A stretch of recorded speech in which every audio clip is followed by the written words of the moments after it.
Bom, pessoal, boa noite.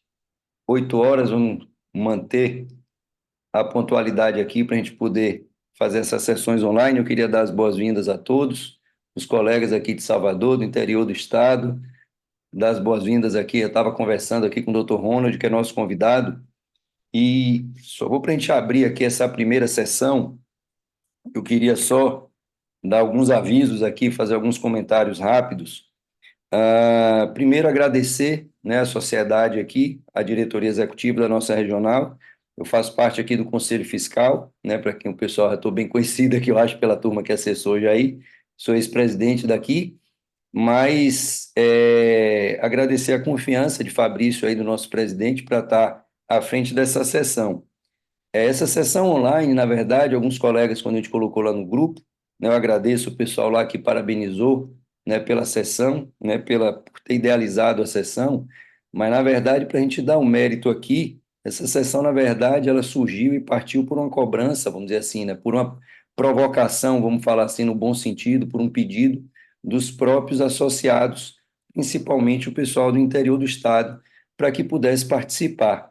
Então, os colegas fizeram esse pedido, era algo que a gente conseguia fazer na pandemia, depois acabou voltando às reuniões presenciais, e o pessoal tinha essa necessidade, né, óbvia, também de estar mais junto da sociedade, a gente poder estar aqui também discutindo com quem não pode, independente de estar no interior, estar na capital, mas não estar presente nos jantares, né, nas nossas reuniões mensais.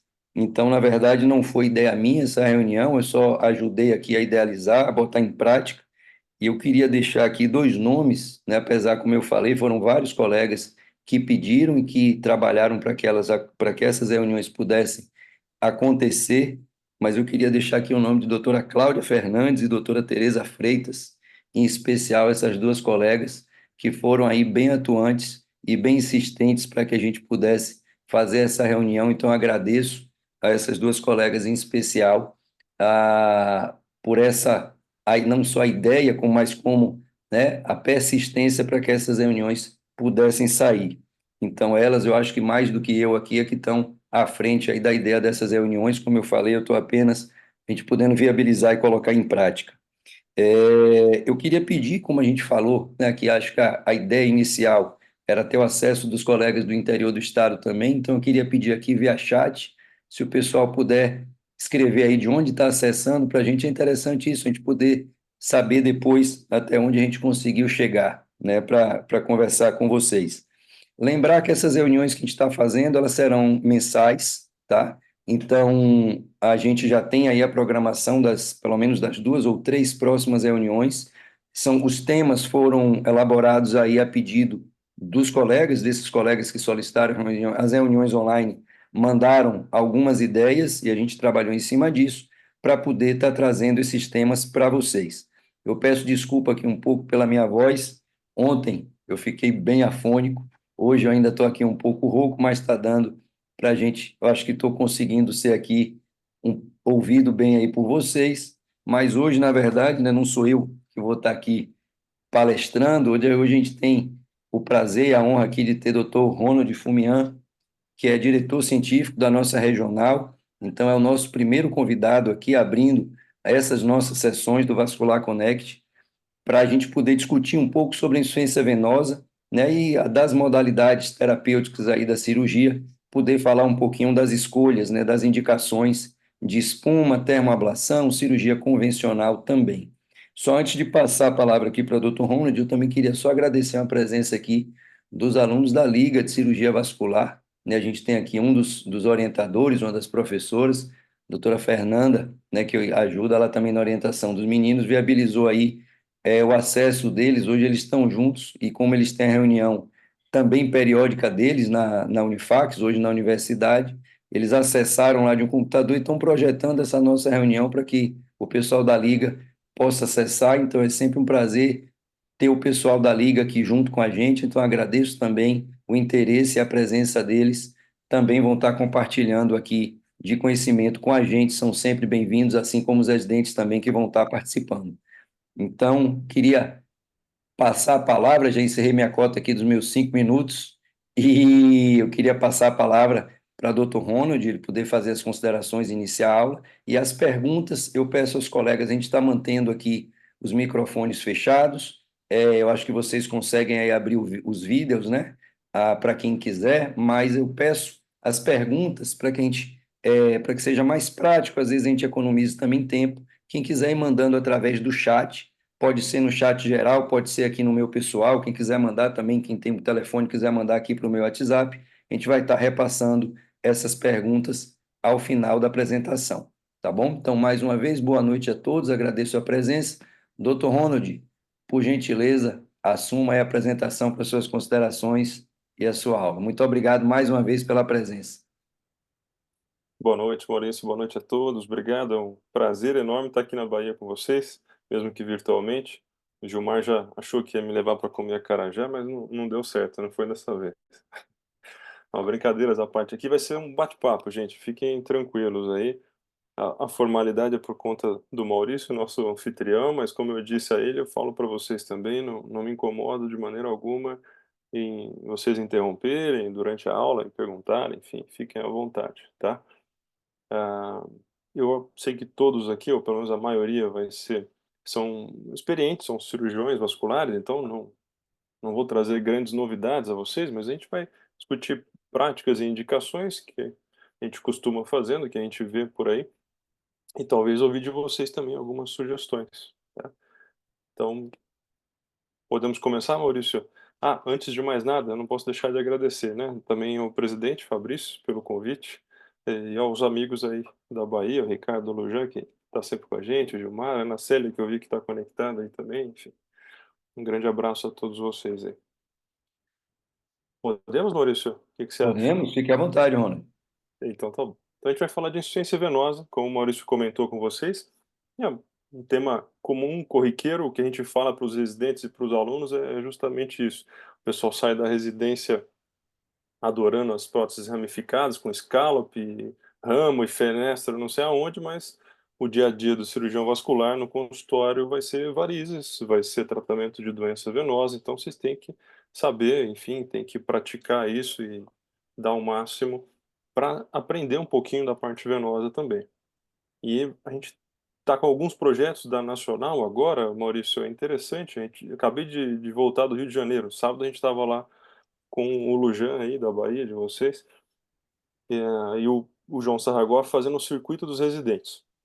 E é interessante ver como os programas de residência no Brasil todo, isso não é um privilégio de uma região, tem um certo déficit de formação da parte venosa, né? É interessante. Se todo mundo sai expert em artéria, opera a artéria de ponta cabeça e a parte venosa acaba deixando um pouco a desejar. Então, talvez essa iniciativa aí da Regional Bahia, enfim, da Nacional e de todas as outras que reservam um pouquinho de tempo para a parte venosa é muito bem-vindo. Para não me prolongar aqui no bate-papo inicial, não ter um conflito de interesse direto com essa aula, o que a gente vai comentar aqui é o que vocês estão cansados de ver aí no dia a dia, é a doença venosa crônica, que envolve todo esse espectro aí da doença, que vai desde o C0 até o C6. Agora, em 2020, a gente teve uma revisão dessa classificação do CEAP, né? Vocês sabem disso, claro, mas teve algumas alterações interessantes. Por exemplo, eles acrescentaram um C4 aqui diferente, aquela corona feblectática aqui no C4C, né? Era C4A e B, agora tem o C também. O C6 também acrescentou a úlcera recorrente, que é um outro fator também que não tinha antes na revisão. E o fato agora da gente considerar se o paciente tem sintoma ou não relacionado ao grau do CAPC. Esses números que vocês estão vendo aqui é a prevalência de cada uma dessas classes aí do CAPC, do clínico. É lógico que a gente vai falar aqui hoje da insuficiência venosa, como foi pedido, então do C3 ao C6. Reparem que, de propósito, eu coloquei isso para a gente ver que é uma parcela menor da população, felizmente, mas como a gente está falando de uma doença altamente prevalente, tem algumas parcelas da população aqui 80% de prevalência, então todo mundo vai ver isso no dia a dia do vascular. Então é bem frequente vocês encontrarem isso aí. Então, os alunos aí da liga, se preparem, porque é varizes mesmo no dia a dia. E o que que a gente quer evitar tratando varizes? A gente quer evitar a progressão da doença, né? O que que a gente tem de dados sobre isso? Que quase 1% dos pacientes que eram C0 vão desenvolver alguma insuficiência no ultrassom. C0 é aquele cara que tinha uma variz aí que não era visível, enfim, mas eles vão ter algum grau de insuficiência no ultrassom, sim. E esse refluxo pré-clínico, ele pode representar um risco de até um terço dos pacientes desenvolver algum refluxo troncular em 4 anos, ou seja, ele vai ter alteração de safena, magna ou parva, no período de tempo não tão longo assim, se você não cuidar. Então, por isso que faz sentido, sim, você tratar numa forma mais inicial da doença venosa, né? 22% do C2 desenvolve úlcera em 6 anos, ou seja, aquele paciente que você estava tratando o vasinho reticular, então uma variz menor, menos de alguns milímetros talvez, ele pode desenvolver úlcera sim, depois de algum tempo. Então, essa progressão da doença, ela existe, não é tão infrequente assim, e é a principal finalidade da gente tratar o paciente antes de chegar num quadro tão grave. Que a gente tem hoje de evidência, né, da onde a gente busca isso, a tomada de decisão hoje? É importante, a gente está falando das diretrizes, né, a nacional está fazendo continuando o projeto de diretrizes e fazendo as nossas nacionais, aí alguns falam: "Poxa, mas já tem europeia, já tem americana, para que vai fazer brasileira? Tudo igual". E não é assim, não é bem isso. As diretrizes, elas funcionam para trazer para a nossa realidade o que tem de melhor evidência. Então, é interessante saber e ter a sua própria diretriz justamente para trazer para a realidade brasileira. Vocês vão ver aqui que a gente vai falar algumas coisinhas da diretriz venosa brasileira que foi publicada ano passado, que a gente teve oportunidade de participar também. Eu trouxe aqui a diretriz europeia, que é o que todo mundo conhece. Agora, em janeiro desse ano, saiu a norte-americana, que não foge muito da europeia. Por isso que eu deixei essa aqui, porque os gráficos e os diagramas são mais didáticos, vamos pensar assim, tá? E a gente tem também a diretriz brasileira, que foi publicada ano passado. Tem algumas coisas, a maioria concordante, mas tem alguns detalhes interessantes para pontuar para vocês. Então a gente vai falar principalmente de três coisas, como o Maurício me pediu. Quando que a gente indica termoablação, quando que a gente indica fleboextração e quando que está reservado o tratamento com espuma, pensando naquele paciente com insuficiência venosa. Então aqui eu estou deixando de lado todo aquele SEAP 0, 1 e 2 lá, que é a doença venosa crônica inicial, que a maioria dos casos acaba sendo tratado em consultório, normalmente com associação de laser transdérmico, escleroterapia, não vou entrar nesses detalhes aí. A gente está falando de variz, como a gente brinca no dia a dia, variz SUS, aquela variz grandona lá, que você vê no ambulatório, você vê no consultório toda hora, tá? Para termoablação, a gente tem basicamente 5 tecnologias mais relevantes no mundo todo hoje. O laser e a radiofrequência, que é a nossa realidade brasileira, são as duas tecnologias mais usadas hoje no Brasil para termoablação, mas a gente precisa lembrar que tem ainda catéter por vapor de água, catéter com micro-ondas, esterese dielétrica, que é parecido com um bisturi elétrico, só que dentro do vaso, tá? Mas o que a gente mais usa, no Brasil é isso aqui, ó. Essa aqui é a fibra radial do endolaser, essa aqui é a fibra da radiofrequência. Repara que o endolaser, a ponta dela que emite energia é essa pontinha aqui, e a da radiofrequência ela tem uns 7 centímetros aqui, onde ela emite a radiofrequência, aumenta a temperatura, então você vai fazendo um movimento segmentar, né? Para, queima, anda, para, queima, e o laser é um movimento mais contínuo, como a gente vai ver daqui a pouco. Só para título de curiosidade, apesar que a gente não usa muito no Brasil, mas o catéter de vapor endovenoso é mais ou menos isso aqui, é um catéterzinho muito parecido com os outros consoles aí, que aumenta a temperatura dentro do vaso com vapor de água. Há alguma vantagem, Ronald, para as outras tecnologias? Aparentemente nem tanta vantagem assim, ah, aumento de temperatura mesmo. E o catéter de micro-ondas, ele realmente aumenta a temperatura nessa pontinha. Reparem que é da clínica lá do Dr. Whitley, né, em Londres, é aquele mesmo indivíduo que trouxe também o ultrassom, o tratamento de varizes só com ultrassom focado, né? Que ainda não é realidade no Brasil, só tem lá e tem alguns poucos lugares no mundo aí, por isso que eu nem coloquei para vocês aqui. Pensando em termoablação, a gente vai dar uma pincelada nessas 3 grupos aí de tecnologias, depois eu vou trazer para vocês o que a gente tem de evidência e a gente vai bater um papinho de quando a gente indica cada uma delas, tá? O que que a gente usa a termoablação para fechar varizes tronculares, principalmente aquelas que envolvem safena, magna ou parva. E o que que a gente quer evitar com isso? As principais complicações é que isso evolua para um quadro de trombose, o famoso HIT, né? Aquela lesão térmica que leva à trombose, principalmente aqueles graus mais avançados, onde a gente atinge a veia femoral. Então aqui a junção safeno-femoral, safeno, femoral aqui embaixo, você está vendo o trombo já invadindo a veia femoral. Aqui um controle aí de uns 5 semanas e 6 meses, já reduzindo o errite. Então a gente não quer ter isso aqui, a gente quer fazer a oclusão da veia safena sem ter esse tipo de complicação e de lesão. Mas a gente precisa lembrar também que, apesar do trauma de endolaser ser pequeno, esse aqui é um paciente real nosso, o que o paciente mais fica incomodado de você, às vezes, é esses hematomas aqui.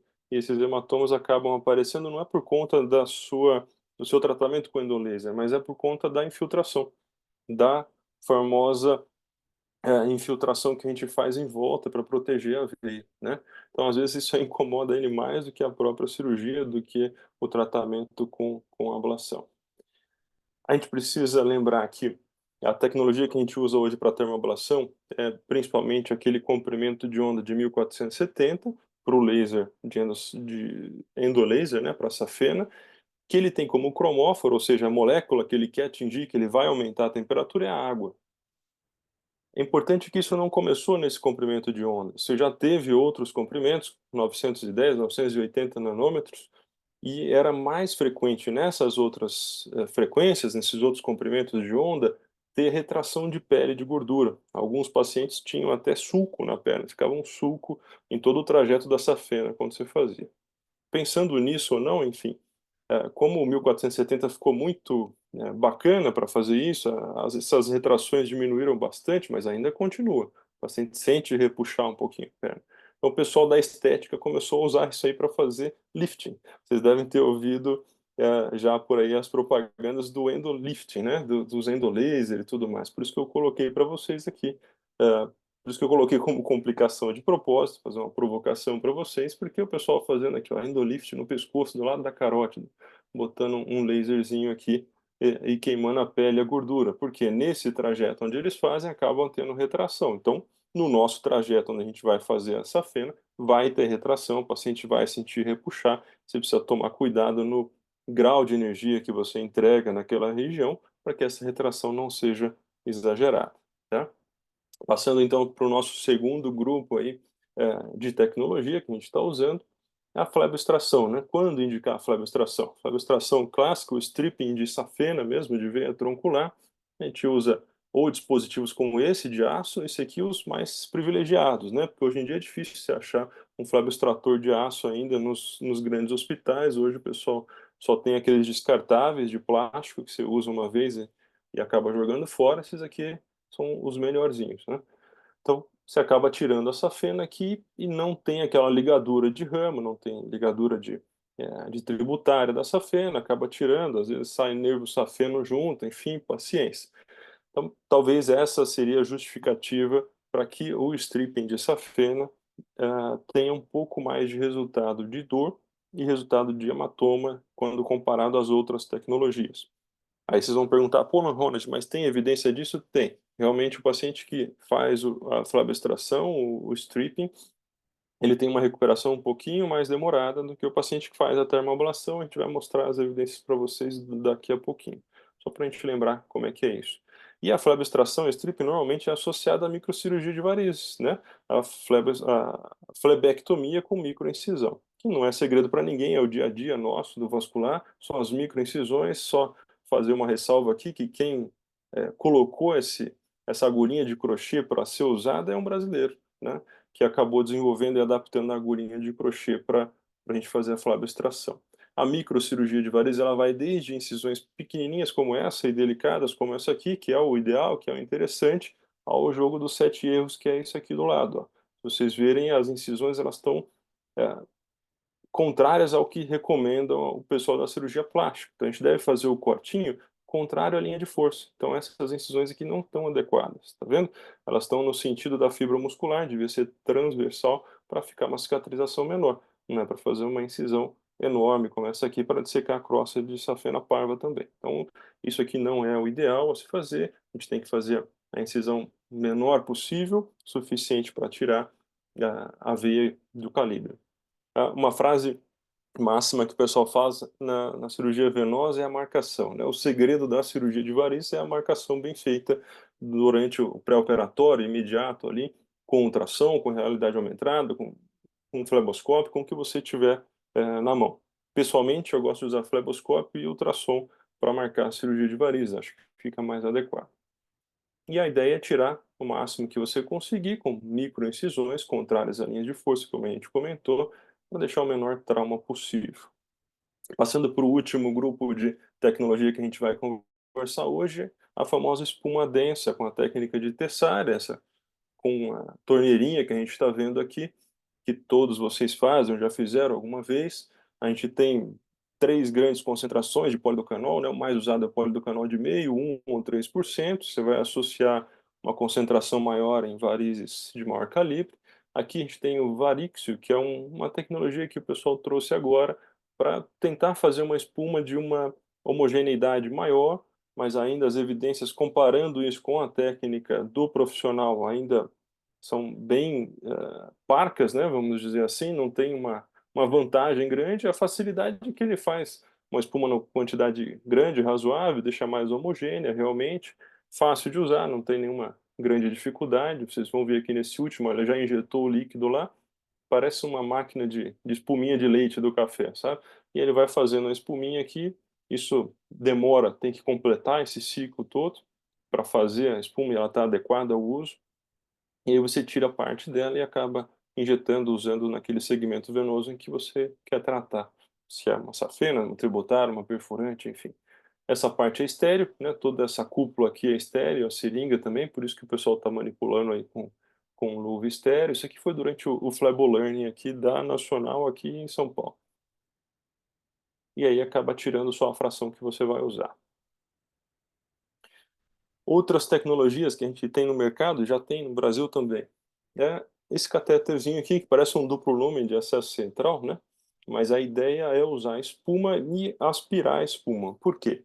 Porque a espuma ela foi feita, foi validada para tratar quem? Para tratar aquele paciente com CEAP6, a paciente que tinha indicação de uma cirurgia maior e não tinha, às vezes, condição clínica de ser submetida a uma cirurgia de safenectomia, uma ligadura ou condição clínica, de risco cirúrgico ou condição clínica de uma úlcera muito grande, enfim.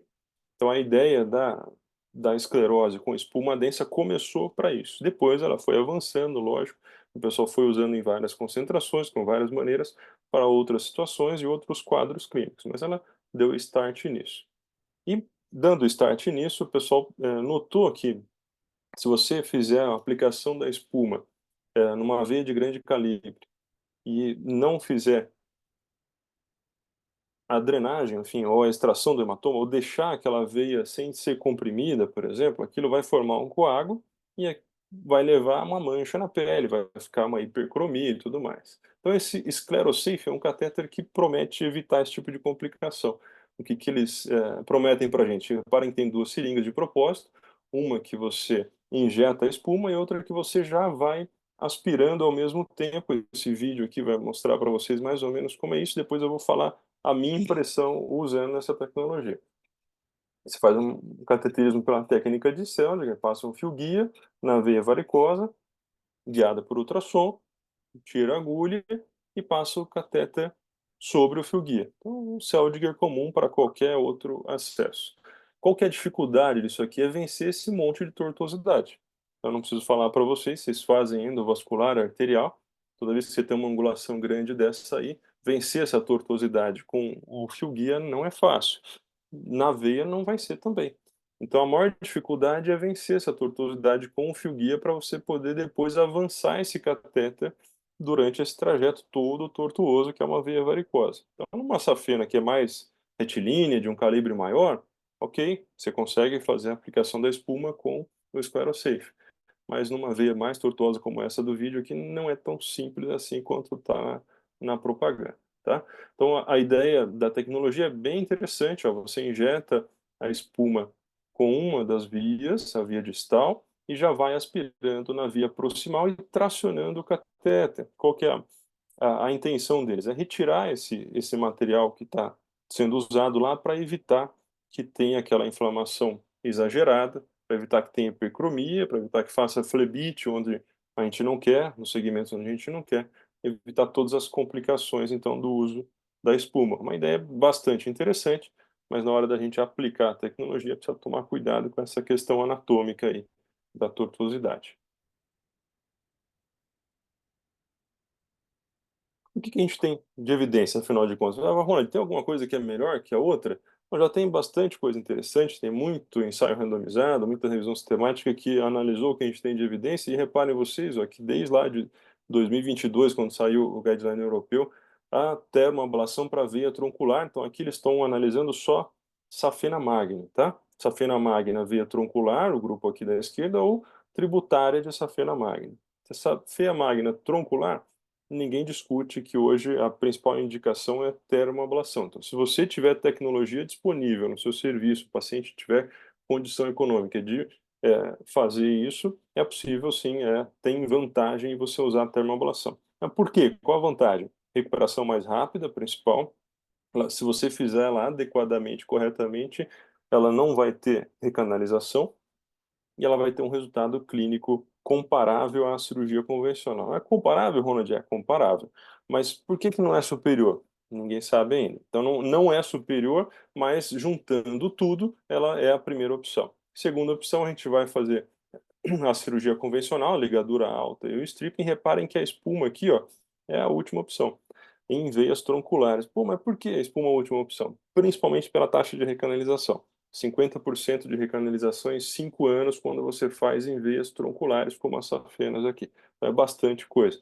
Por isso que acaba não sendo a primeira opção nesse tipo de paciente. Em tributárias de safena magna, não tem tantos dados assim.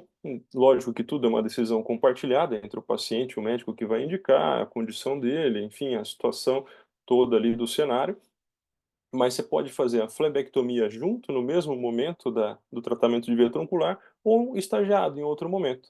Um exemplo bem didático disso é na época que a gente tinha aquela carreta da saúde aqui no estado de São Paulo, não sei se vocês chegaram a ver, o pessoal montou um projeto muito interessante de levar a termoablação de safena para o SUS. Então eles mostraram isso que era custo efetivo para o SUS, levaram isso aí numa carreta, enfim, para fazer isso tratamento ambulatorial, e levavam para várias cidades aí da região, no interior do estado e tudo mais. Então o pessoal fazia muito isso, deixava essa flebectomia de tributária para um segundo tempo.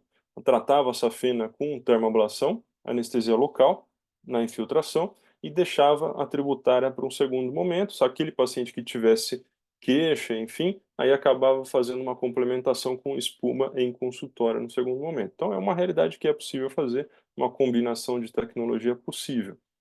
Vocês vão ver no final que a cirurgia preferida hoje no Brasil, não é à toa, é termoablação de troncular e flebectomia de tributária, tá? Por conta da recidiva quando você usa a espuma. E na safena parva, a mesma coisa? Parecido, olha, repara que na safena parva também é a termoablação, é a primeira opção.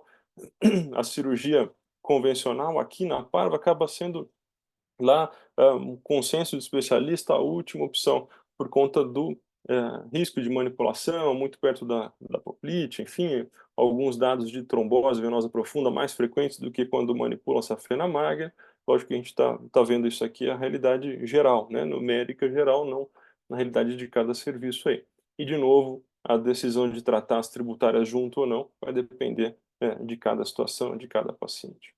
Aqui as acessórias, olha só, o pessoal separou até nisso, né? A safena magna, a safena parva e a safena acessória. Eles têm muito menos evidência, por isso que está menos colorido, aí tem menos dado disponível, enfim, mas de novo a termoablação é a primeira opção e a espuma acaba chegando depois nisso, tá? E aquele paciente com úlcera ativa, uma dúvida que fica é assim, será que vale a pena se fazer a compressão primeiro ou já tratar aquele refluxo de varizes? É lógico que o paciente que não tem infecção, né, tem uma úlcera venosa sem infecção, que é passível de você fazer um tratamento compressivo, é possível fazer as duas coisas? É possível, mas se você puder e tiver a opção de fazer a ablação térmica primeiro, é preferível, você acelera o tempo de cicatrização do que partir para a terapia compressiva de início, tá? É isso que a gente tem, de evidência aqui. Então, para esses pacientes, o que mudou nessas últimas evidências é isso. O paciente que tem úlcera venosa, é interessante você tratar, o refluxo troncular primeiro, antes de fazer a compressão venosa. Esse lado direito aqui são, as recomendações nossas brasileiras. Reparem que não é à toa que no Brasil aqui, ó, o tratamento com laser endovenoso é o preferível, mas para tributárias, para tronculares, mas para tributárias ele não é a primeira opção. Para tributárias, a flebectomia convencional é a nossa primeira recomendação aqui no guideline brasileiro, como a gente faz no dia a dia, como a estatística aí da SBACV nacional mostrou. É possível usar o laser endovenoso para tributárias? Tem uma série de siglas aí, de acrônimos, enfim, de brasileiros que acabaram desenvolvendo isso. É possível, não tem problema nenhum. Só que a gente precisa lembrar daquela questão da retração de pele e de gordura. Na hora você trata, fica muito bem, mas depois a gente vai ter essa certa retração depois, tem que tomar cuidado com isso também, tá? A escleroterapia acaba sendo uma opção de tratamento, é possível associar, lembrar só da recidiva dela, que quase metade vai recidivar, vai recanalizar em 5 anos. Aqui um exemplo prático para vocês, um paciente que tinha refluxo de safena magra, como vocês estão vendo aqui na imagem do ultrassom dele. A gente acabou usando uma fibra de 600 micras, hoje já tem de 200, 400, 600, 800, enfim, tem uma série de calibres aí. Era mais comum ter 400 e 600 quando era só veia, agora que tem a parte estética tem mais opção, né? Então essa é uma fibra radial de 600. O que é interessante quando a gente vai fazer a termoablação? É interessante a gente acompanhar o tempo todo com o ultrassom. Aí o pessoal vem me perguntar: "Ronald, quanto é que você usa de lead? Como é que eu uso? Quanto de energia?" Vou falar isso para vocês o que a gente fala para os residentes aqui, isso é bobagem. A maioria da quantidade de energia que você vai por centímetro é besteira. O que você tem que ver? Qual é a vantagem principal do endolaser? É você ver com o ultrassom a veia fechando. Então, você posicionar ela adequadamente a pelo menos 1 centímetro abaixo da epigástrica, dessa veinha aqui em cima, para deixar esse trajeto livre mesmo, de propósito, para que você não tenha hit, não tenha a formação de trombo. Começa a fazer a ablação daqui para frente. Começou a fazer a ablação, tem vantagem você fazer a tumescência, Ronald? Tem 4 principais usos da tumescência, né. A gente tem a proteção térmica de tecidos em volta, aqui está fazendo a tumescência guiada por ultrassom, tem a fibra, que é essa imagem de alvo, esse pontinho mais branco, essa imagem escura em volta é um monte de soro gelado que já está injetado aí. Tá? Tem a vantagem de hidrodissecção, proteção térmica. Alguns colegas acabam usando medicações como adrenalina, esse tipo de coisa, para diminuir o hematoma nessa região. E quando você vai fazer isso em regime ambulatorial, você acaba associando anestésico local também, nessa solução, nessa receita de bolo aí, para fazer a sua termoablação, tá? Mas a principal dificuldade que a gente vê no dia a dia é o ultrassom, é o pessoal, não acompanhar a ponta da fibra com o ultrassom. Então, o ideal é você acompanhar e ver aqui, olha, vai ficando branquinha, vai fechando, você faz uma sombra acústica posterior. Por que que faz a sombra acústica? Porque ela tem uma afinidade pela molécula da água, então você vai formar vapor de água, vai ter bolinhas aqui formando, então você acaba tendo bolinhas de gás aqui, vai fazer a sombra acústica por conta disso, isso é o esperado de uma ablação correta. Então, parar de tempos em tempos e voltar a fibra devagar, para ver se não está recanalizado, se você ocluiu adequadamente, e o principal de tudo, treinar muito. Então, aqui mostrando para vocês o time de residentes da Escola Paulista treinando o acesso e a ablação com endolaser, e o que eles mais apanham não é pisar aqui ou quantidade de watts que você vai fazer, o que eles mais apanham é para fazer o acesso e para guiar a fibra com ultrassom. Então, para isso que a gente tem uma série de opções aí para treinamento. Isso não é Treinar não é privilégio dos mais novos, todos nós precisamos treinar, independente da idade, da geração, enfim, a gente precisa treinar tecnologias novas, senão a gente acaba ficando para trás. Então a ideia é treinar em simuladores primeiro, treinar em ablação, a tumescência, enfim, o acesso, para depois chegar aqui ao circuito dos residentes lá no Rio de Janeiro. O pessoal treinando, alguns deles nunca tinham visto uma fibra antes, enfim, o pessoal adorou poder passar, fazer o acesso guiado e passar a fibra treinando como se fosse o seu paciente real. Bom, Maurício, era mais ou menos isso que eu trouxe para a gente conversar. Agora, eu queria ouvir de vocês aí. Vocês já sabiam tudo isso? Já estão craques de fazendo laser? Como é que está isso aí? Todo mundo faz flebectomia com endolaser ou é diferente? O Ronald, eu abri, me ouve bem? Ronald, me ouve Oi. bem? Ouço sim. Pode falar. Pronto. Eu vou começar algumas perguntas que enviaram aqui, onde você perguntou em relação à técnica. Eu acho que aqui na Bahia, mais uma vez, para quem chegou depois, eu peço desculpa um pouco pela voz. Desde ontem ela quis falhar um pouco, mas está dando para a gente tocar aqui a sessão. Aqui na Bahia, né, a gente tem, eu acho que das três técnicas aí, a gente já tem uma expertise grande aqui, inclusive, não só aqui na capital, por colegas também no interior que já fazem muito bem aí os dois métodos também, eu acho que no estado inteiro, lembrando, acho que em relação à espuma, acho eu que a Bahia, né, se não estou aqui enganado, foi um dos estados aí que primeiro começou, pelo menos que ajudou a divulgar bastante a técnica aí, né, Marcelo Liberato, o pessoal na época lá no São Rafael ajudou bastante na divulgação da espuma e na elaboração aí de protocolos, inclusão no SUS e tudo isso. Em relação à termoablação, também, particularmente, eu acabo usando mais radiofrequência do que laser, mais por questão mesmo técnica de curva de aprendizado, mas acho que a maioria aqui que faz uso de termoablação acaba usando mais o laser do que o endolaser, do que a radiofrequência em si. É minha impressão, pelo menos aqui em Salvador. Posso estar enganado, os colegas podem comentando aí no chat.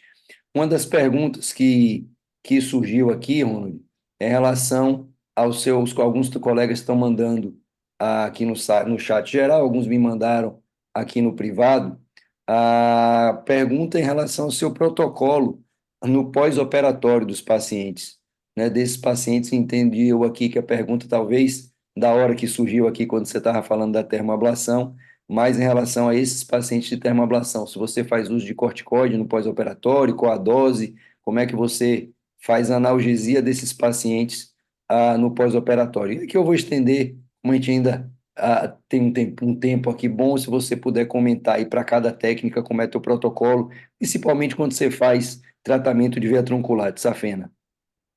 Perfeito, excelente pergunta, Maurício. Eu não coloquei de propósito, para não dar a impressão que aquilo é verdade absoluta e que todo mundo deve fazer igual. Se você está me perguntando isso, você também deve ter a impressão de que cada um tem a sua receita de bolo. E nenhuma é muito melhor que a outra, porque senão a gente não teria esse monte de opção aí, né? Eu vou falar o que que eu, Ronald, costumo fazer, tá? O que que eu costumo fazer? Eu prefiro o ambiente hospitalar, primeiro. Eh, não tem obrigação nenhuma de ser em ambiente hospitalar, enfim, você pode fazer isso no seu hospital dia, na sua clínica, já fiz isso em clínica, em hospital, mas hoje em dia eu faço em ambiente hospitalar, primeiro de tudo. Então o paciente já está anestesiado, ou com bloqueio, ou sedação e bloqueio, ou sedação em geral, enfim, dependendo do paciente e do anestesista, da preferência deles aí, decisão compartilhada. Esse é o ponto pacífico. Então, na minha tumescência, eu não uso anestésico local. Então, o que que eu uso de tumescência? Soro gelado e uma ampola de corticoide, de Decadron.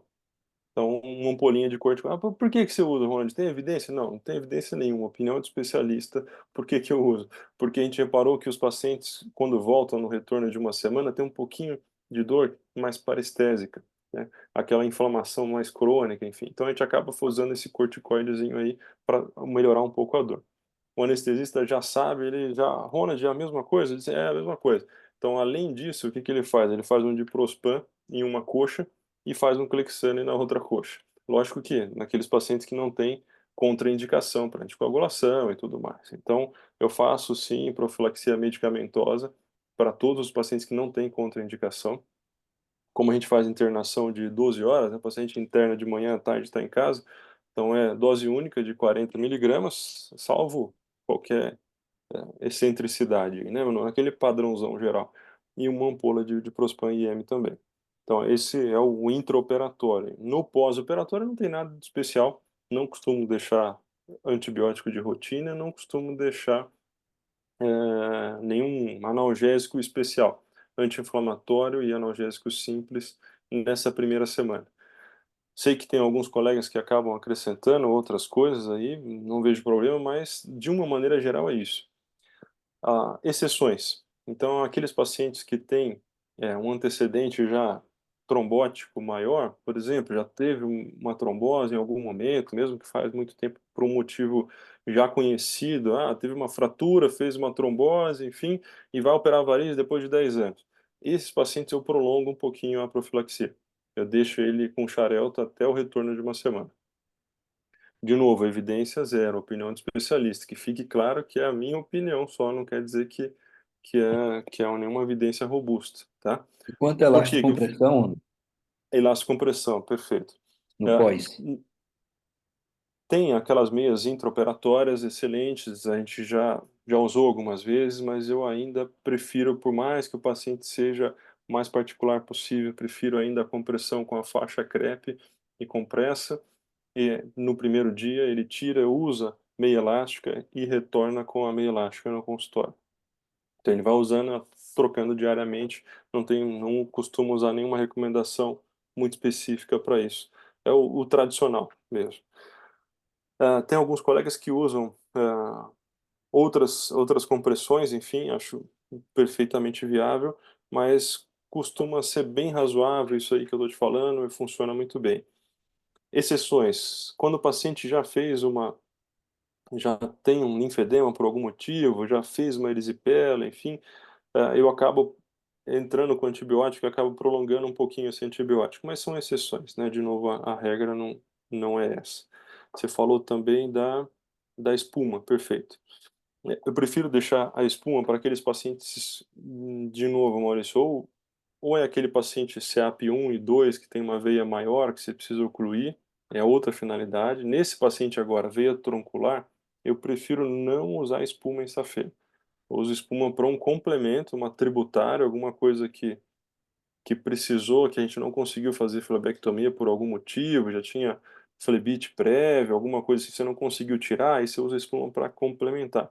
Uma úlcera ativa que você não conseguiu fazer ablação com laser e tal, aí acaba usando a espuma para complementar. Mas, de uma maneira geral, a espuma vem como um adicional, um complemento. Ah, Ronald, qual que é a principal cirurgia hoje que você acaba fazendo?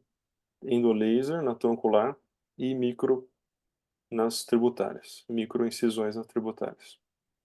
Você tem Esse é alguma o indicação, Ronald? principal. Uma outra pergunta aqui que surgiu. Você colocou ali que para tributárias, primeira opção, flebectomia. E em algum momento você pensa em laser para tributárias? Quando que você avalia essa indicação, né? Hoje é uma técnica que tem sido bem difundida aí Sem para dúvida. também estender o endolaser para tributárias. Qual a tua opinião quanto a isso? A gente começou um protocolo aqui na Escola Paulista para tentar comparar as duas técnicas, usar o laser para tudo ou o laser só na troncular. Ainda não finalizou, não consigo te dar resultado, mas, de novo, a opinião de especialista vai muito da opinião do paciente, quando ele não quer realmente nenhum corte e tal, a gente acaba usando o laser para algumas tributárias específicas. Quando que eu uso o laser para tributária? Quando é uma tributária de difícil acesso. Por exemplo, vou dar um exemplo clássico. Teve uma paciente que tinha uma jacomine enorme, que ia para a região muscular, né, e avançava para a parte muscular e tal. Era difícil acesso, eu não conseguia tirar ela com flebectomia, não ia conseguir tirar. Ia fazer um monte de incisão, ficou horroroso aquilo, e não ia conseguir tirar. A gente conseguiu passar a fibra, avancei a fibra o máximo que deu, longe do sistema profundo, e a gente acabou fechando com endolaser. Então eu reservo o endolaser para tributária nessas situações, naquelas tributárias onde eu não consigo acessar por flebectomia ou tenho uma dificuldade maior. De rotina, acabo não usando. Eu entendo que o pessoal usa, adora, gosta, perfeito, mas acabo não usando. Eu prefiro a flebectomia mesmo por conta desse receio da retração de pele e de gordura mesmo, Maurício, sou bem sincero. Uma outra pergunta aqui, Ronald, obrigado aí pela resposta. Uma outra pergunta aqui que surgiu em relação ao Doppler. Então, eu queria A questão é, quando que o Doppler ajuda a mudar a sua conduta, né? A tua escolha aí do método.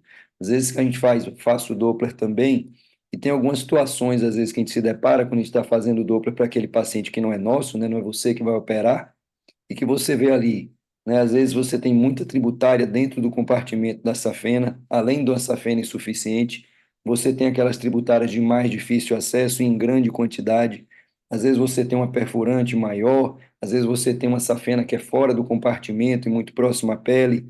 Então, quando que o Doppler, né, talvez seja uma resposta aí muito ampla, né, mas assim, tentando filtrar um pouco, né? Quando que o Doppler assim muda a tua conduta? Se você fosse pegar assim, ó, qual Você já falou aí que a espuma você faz, vamos dizer assim, talvez mais de exceção, não para as tronculares.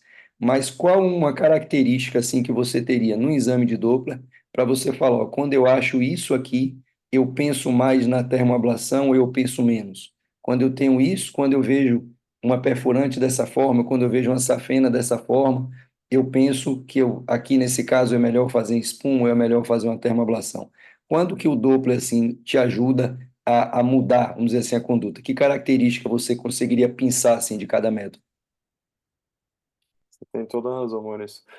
Aí pode ser meio genérica minhas respostas, mas veja, o Doppler, para mim, é fundamental em todo o tratamento. Não é só no pré-operatório, mas é no intraoperatório. Você vai fazer flebectomia, eu uso o Doppler no intraoperatório o tempo inteiro. Não tem aquele lago venoso com um monte de tributária, se eu checo com o Doppler para ver se a gente tirou tudo, se resolveu tudo. Se a perfurante que a gente marcou lá e a gente acabou ligando, se foi suficiente aquilo ou não. Então, o Doppler é fundamental. Então, pensando em termoablação, quando você vai no Doppler e vê aquela safena que está completamente abaixo da face da safena, aquilo lá é muito sugestivo de você fazer a termoablação. Perfeito, é a indicação principal. E aí, se você vê algum trecho dela que está fora da face, que teoricamente lá os puristas falam que a gente não deveria nem chamar de safena, né, porque está fora da face, safena e tudo Uhum. mais. Mas, enfim, continua tendo uma função de safena ali. Dá Você vai contraindicar completamente a termoablação? Não é bem assim.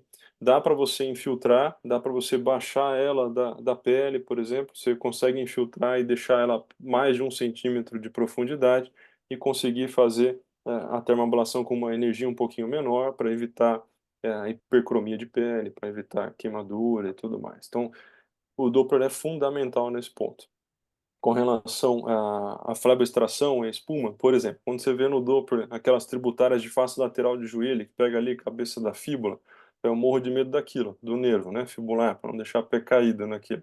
Então aquilo lá, ou eu prefiro espuma, ou eu vou com uma flebectomia muito delicada, muito gentil ali para não lesar o nervo, você entendeu? E isso aí é fundamental também no Doppler. Para guiar a perfurante na hora de fazer a espuma é essencial, não tenha dúvida. Que mais? Acho que era mais ou menos esses pontos chaves aí, fáscia, nervo, perfurante. Quando tem uma varize troncular, eu sei que tem escolas que o pessoal: preserva a safena e tal. Eu penso o contrário, sabe. Quando você tem um monte de perfurante tributária na safena, aquela safena toda insuficiente, às vezes você tratando só a safena, você já resolve a maioria dos problemas, você não precisa ficar arrancando muita coisa depois para evitar parestesia, principalmente do joelho para baixo, sabe. Então você acaba fazendo a ablação até o terço proximal da perna, aquilo já diminui a hipertensão venosa nos terços médio e distal da perna, e você acaba que nem precisa, mexer tanto naquelas tributárias ou perfurantes ali de tornozelo, se elas forem de um calibre razoavelmente pequeno. Isso acaba reduzindo depois, você vê isso no ultrassom depois. Ou não tem mais refluxo, ou acaba que aquele refluxo não é mais clinicamente relevante. Então é bem interessante isso. Eu vi alguma um monte de pergunta aqui no chat, uma que chamou a atenção da rivaroxabana no E a pós-operatório, né, dose, isso, era a próxima. quando estende. Estou acompanhando Desculpa, aqui Maurício, também, mas é bom. te Dois atravessei. não, dois tomam conta melhor que um só. Essa da rivaroxabana é interessante, né, eu acabo, quando eu vou fazer a dose única no intraoperatório, na termoablação, eu uso 40, dose única. Não acabo não mudando muito a dose. Quando eu acabo pedindo para ele voltar uma semana, eu deixo 20 miligramas por dia mesmo. 20 miligramas por dia até voltar no retorno de uma semana. Tem evidência? Não, não tem evidência nenhuma. Tem alguns trabalhos, nacionais aí, alguns fora, mas nenhum fala afirmativamente e adianto para vocês, nem vai ter, porque a prevalência de trombose em pós-operatório de safena é muito baixa. Para você fazer um trial que seja relevante, que tenha tamanho de amostra, vai ser 10, 20 mil pacientes. Duvido que alguém vai fazer isso. Então, acaba que é o que a gente tem mesmo. Tá. Ô, Ronald, outras duas questões aqui relacionadas à safena, eu vou fazer junto aqui. Uma em relação à recidiva, por conta do diâmetro da safena. Se você Tá? vê também recidiva em espuma ou termoablação, talvez acho que a pergunta foi mais focada em espuma mesmo e safena, com menos aí de 6 Entendi. milímetros, e em É, relação a tratar a crosta da safena com a termoablação, né? Se preservar aí as tributárias da crosta para evitar o hit, ou evitar focar também, né? Alguma tendência hoje a se tratar para aqueles pacientes que têm um refluxo de tributárias da crosta, evitar essa recidiva de crosta, que às vezes pode ser mais difícil para uma reabordagem, avançar um pouco mais a fibra e tratar justa, né, a válvula subaortial ali. então, essa comparação aí da junção da safena, a gente não tem para te dizer, Maurício. Eu vou te falar o que eu prefiro, não quer dizer que é verdade, tá? De novo. Eu prefiro preservar ainda a epigástrica e tratar só abaixo da epigástrica. Eu prefiro evitar uma trombose do que aquela recidiva que pode acontecer. Pessoalmente, nunca vi uma recidiva de crosta tão violenta assim com o endolaser, por exemplo, se você fizer adequadamente. O que que acontece às vezes? É que no laser o pessoal morre de medo de queimar, principalmente quando está começando a fazer. Então você acaba entregando menos energia do que poderia, porque o pessoal vai acompanhando com a luzinha, né? A luzinha da fibra lá e esquece de ver no ultrassom. Então, o mais importante da termoablação é você acompanhar com o ultrassom de cara, no intraoperatório. Então, tá fechando ali, você tá tranquilo de que você não precisa aumentar a energia, que você pode continuar naquela velocidade. Se a fibra está agarrando, né, se ela está grudando no que você está puxando, é porque você está muito devagar ou está entregando muita energia. Aí reduz um pouquinho a sua energia ou vai um pouco mais rápido. A hora que você para e tenta voltar a fibra, se ela subiu, é porque recanalizou. Então você está entregando pouca energia ou está indo muito rápido. Aí você vai regulando. Com o passar do tempo, isso vai automático. Ah, mas tem uma regra, Ronald, mais ou menos, uma regra mnemônica aí. O calibre da veia, o tanto de watts que você vai colocar no equipamento lá. Então, 8 milímetros de safena, coloca 8 watts lá. Só para começar, entendeu? Mas depois você vai ajustando aí. O pessoal do laser fica louco. Ah, doutor, mas está 10, vamos reduzir. Não, pode deixar 10 watts, não tem problema. Você faz a infiltração direitinho, comprime e você vai na velocidade que precisa. Não tem estresse. Claro que aí vai reduziu abaixo do joelho, está mais superficial, aí você reduz a energia, tudo bem. Mas não precisa ter medo disso. Não sei se eu fui claro, Maurício. Sim, sim. Uma outra questão aqui surgiu agora aqui no site, Ronald, em relação a manejo para recidiva de varizes em cavo poplíteo. Mas qual é a dúvida? Não entendi. Que o manejo para recidiva no campo pitch é. Eu acho que As pela abordagem incisões. para a região, eu não sei também se você investigaria alguma coisa É. mais aí, varizes de ciático, alguma outra coisa associada. O varíola ciático, tive poucos casos, a gente até publicou alguns casos que a gente encontrou, mas assim, é bem pouco frequente, tá? Não precisa ficar eh, estressado em querer achar isso, não. Mas vamos supor, você está fazendo lá a sua avaliação pré-operatória com ultrassom, você vai ver a safena parva, aí sobe um pouquinho acima da linha, da interlinha, você vai identificar facilmente o nervo ciático ali, e se tiver, claro, varizes ali dentro da face do nervo, você chamaria isso aí de varizes do nervo ciático. Aí, nesse caso, a indicação precisa da espuma, porque você vai tirar e fazer flebectomia, não vai dar certo, vai queimar o nível, não vai dar certo. Então, o ideal é fazer espuma quando precisa. Mas, assim, sinceramente, nunca tive uma que eu precisasse, "Pô, essa aqui eu tenho que tratar aqui no ciático." No cavo poplíteo é difícil, você tem razão.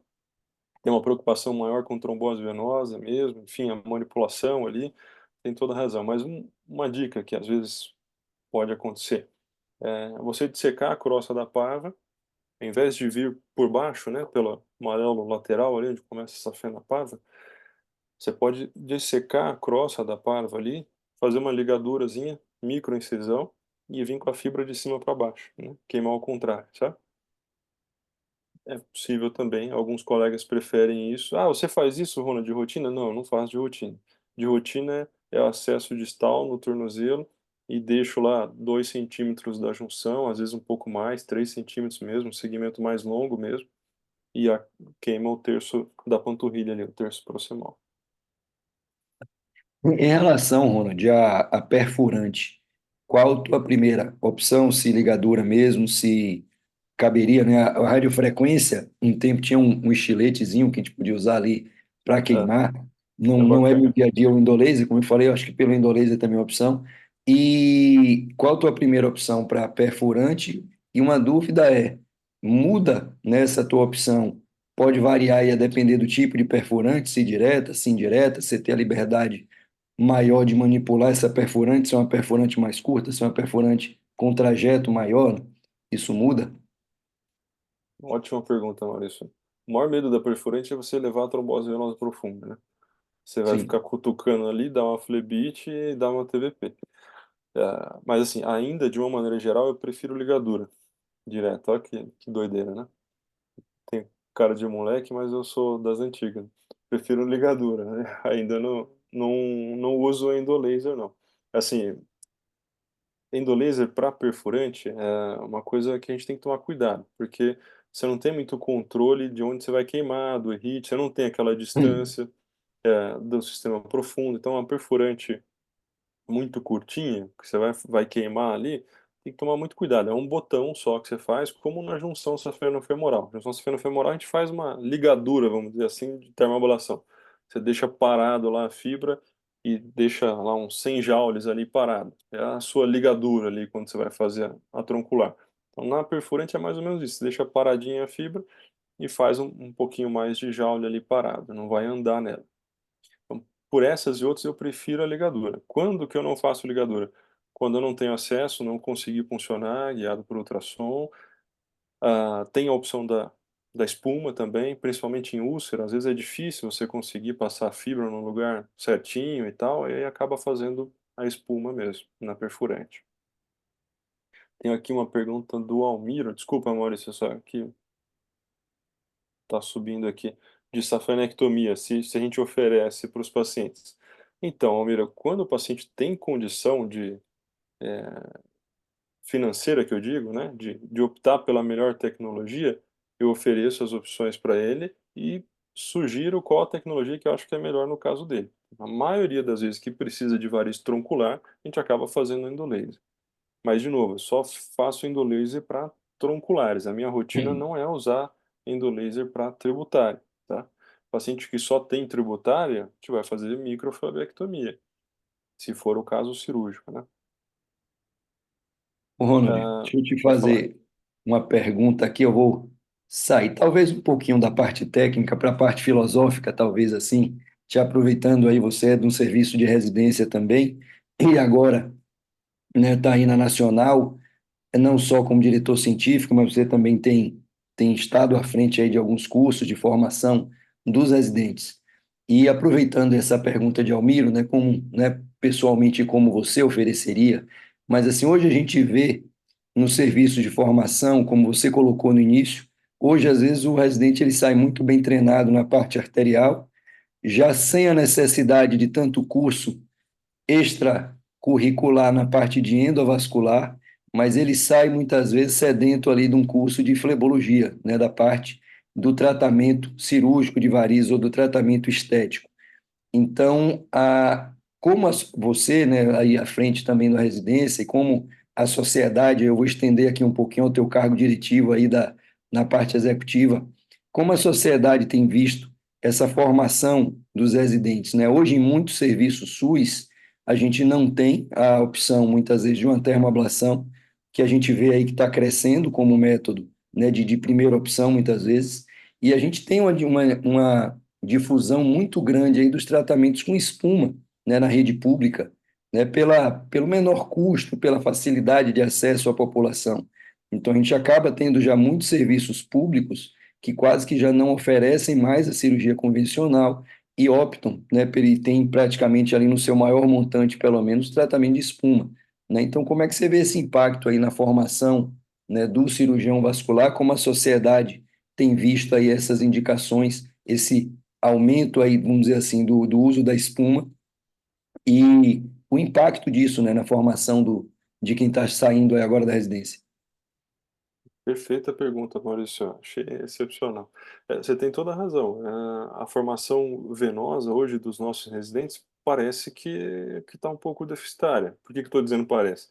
Porque o Dr. Lobato, né, nosso presidente, enfim, e aí iniciou um projeto bem interessante, que faz parte da diretoria científica que eu estou agora, que é o circuito dos residentes, né. O objetivo do circuito dos residentes é justamente esse, é mapear essa situação de formação dos residentes nas regiões brasileiras e talvez oferecer, um pouco de treinamento de alguns conceitos fundamentais em áreas essenciais aí da formação do residente de cirurgia vascular, uma delas é a parte venosa, é oferecer o que tem de tecnologia, enfim, para que ele pelo menos tenha algum conhecimento básico a respeito daquilo.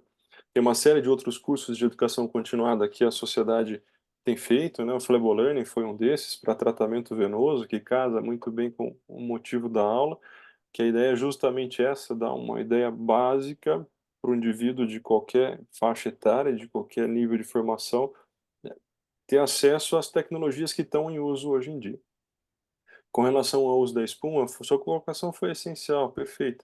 Então, quando a gente fala de tecnologia, a gente não aprende muito na faculdade, né, mas a gente precisa entender o processo de incorporação dessa tecnologia no sistema pagador, né, quem vai pagar a conta. É aquela máxima de que quem paga a conta escolhe o cardápio.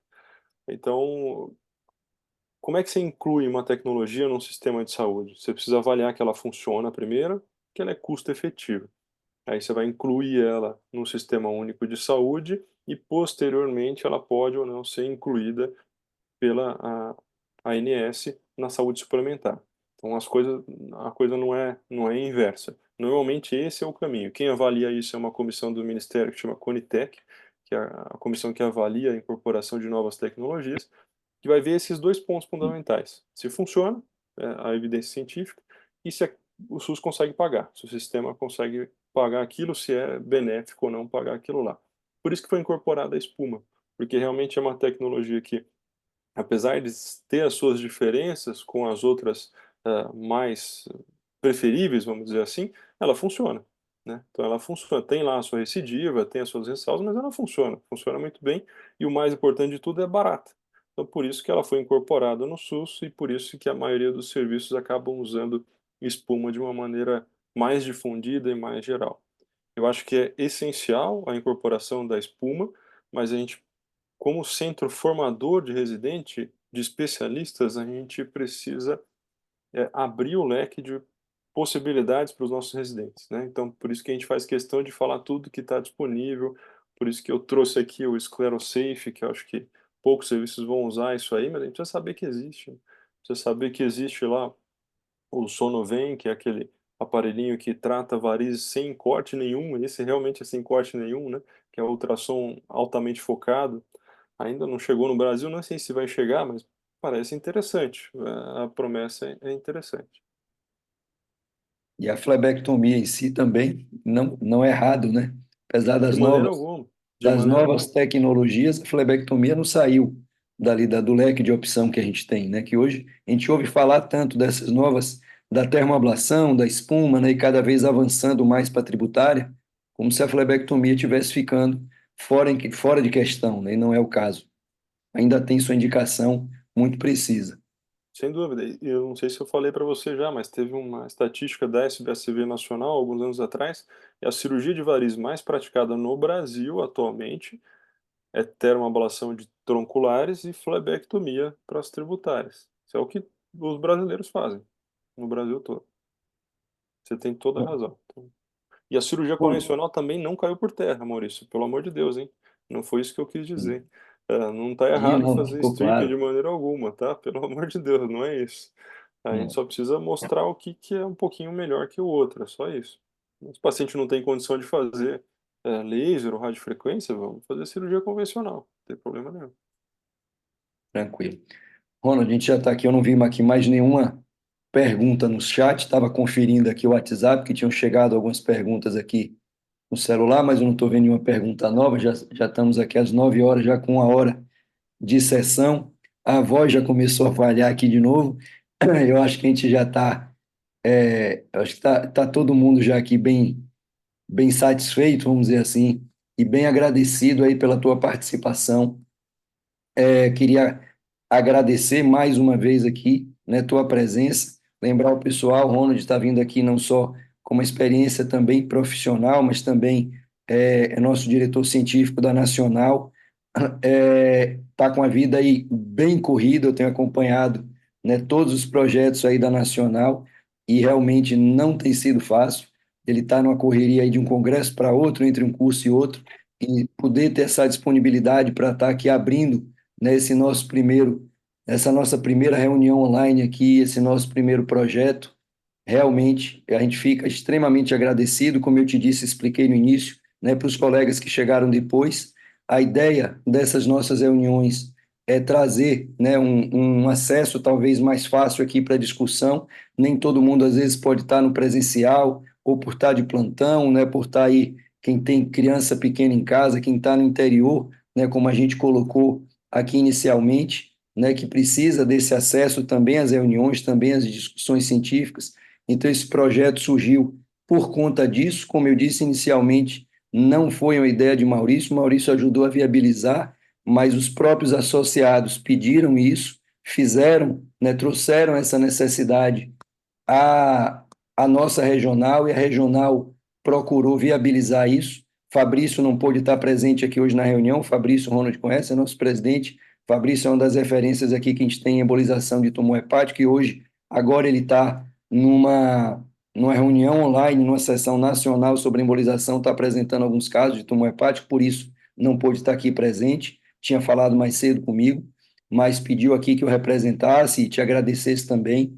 E queria agradecer mais uma vez a todo mundo que esteve aqui com a gente, em especial, eu vou citar aqui de novo, a todos os colegas do interior, né, que fizeram em muito aí para que essa sessão saísse, em especial a doutora Cláudia Fernandes, doutora Tereza Freitas, que ah, defenderam bastante essa ideia, e eu acho que ganha todo mundo, né? Quando a gente tem nessa provocação, como eu disse no início, no bom sentido, quando a gente tem essa cobrança, a gente consegue fazer, viabilizar aí, consegue trazer ideias novas, e a gente teve aqui uma participação de até 65 pessoas em alguns momentos aqui, muita gente até entrou e saiu, entrou de novo, mas a gente teve aqui uma boa adesão, tanto quanto a gente consegue ter aqui nas reuniões presenciais, e eu tinha pedido aqui que o pessoal no início fosse colocando aqui de onde estava acessando. A gente tem colegas de algumas cidades aqui do interior, Itabuna, Senhor do Bonfim, Feira de Santana, a Cruz das Almas, Itaberaba. A gente tinha gente de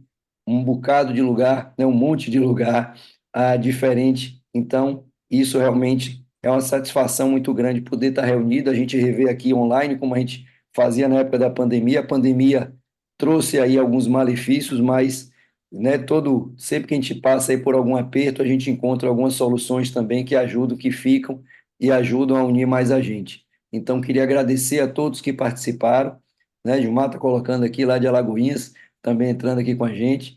Queria de Guanambi, Zé Maria de Guanambi está aqui também. Tem um pessoal de Conquista, tá? Então, queria agradecer mais uma vez a todos.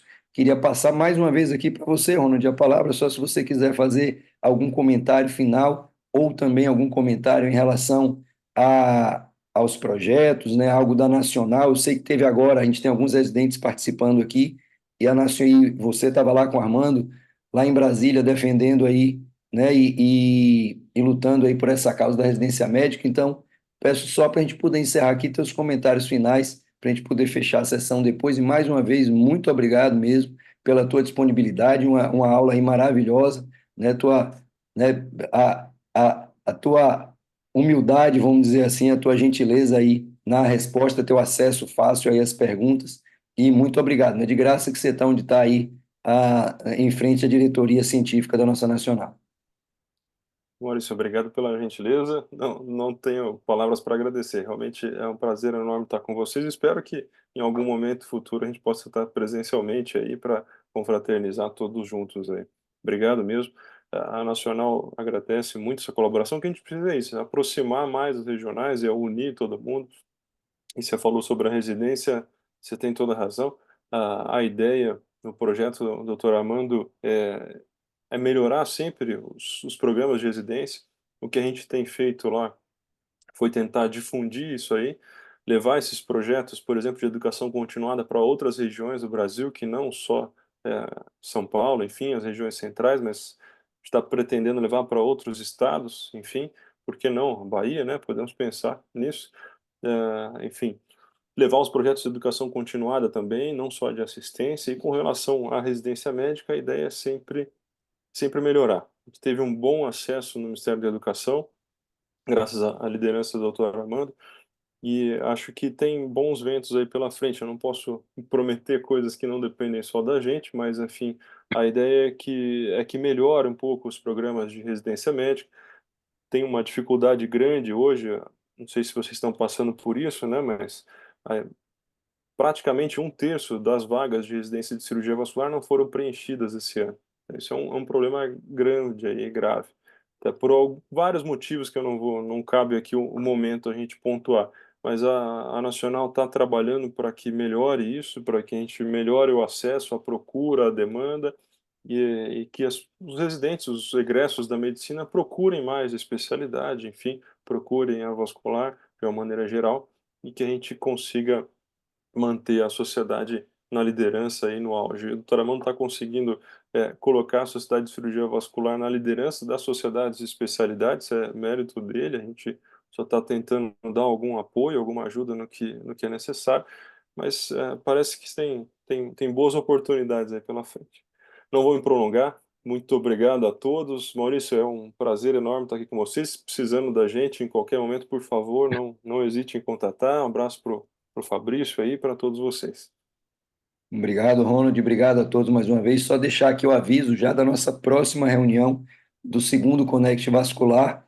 Vai estar acontecendo, a gente vai estar divulgando lá de novo nos grupos, mas a gente já tem uma próxima sessão já garantida no dia 19 de junho, tá? A gente vai estar fazendo antes do São João, aqui no, né, tanto para Salvador como no interior, aqui na Bahia, o São João aí é bem comemorado, então a gente vai estar fazendo essa sessão aí antes para não chocar com a data. Sempre a gente vai tentar dar alguma distância das reuniões presenciais também para facilitar o acesso de quem é daqui de Salvador, mas a próxima sessão a gente vai ter sobre atualizações no tratamento clínico da doença arterial obstrutiva periférica. Vai ser uma apresentação brilhante aí, com certeza, do Dr. Marcelo Araújo, nosso colega de Itabuna, professor adjunto lá da disciplina de Angiologia e Cirurgia Vascular da UESC, vai estar falando para a gente, né, sobre o tratamento clínico da doença arterial periférica. Às vezes a gente se prende muito na questão cirúrgica, na questão endovascular, e eu acho que a grande maioria dos pacientes, né, pelo menos na fase aí de claudicação, a gente recebe no consultório e precisa ter esse conhecimento do tratamento clínico. O Marcelo está aqui online, né, com a gente, e na próxima sessão vai estar brilhantando aqui essas nossas reuniões, certo, pessoal? Então, a partir de amanhã, a gente começa a divulgar a nossa próxima, dia 19 de junho. Obrigado a todos mais uma vez que estiveram até agora com a gente, já 9h15. Vamos encerrar por aqui. Ronald, mais uma vez, muito obrigado aí pela tua presença, pela tua participação. Boa noite a todos, até a próxima sessão, pessoal. Até mais, pessoal, um abraço. Boa noite.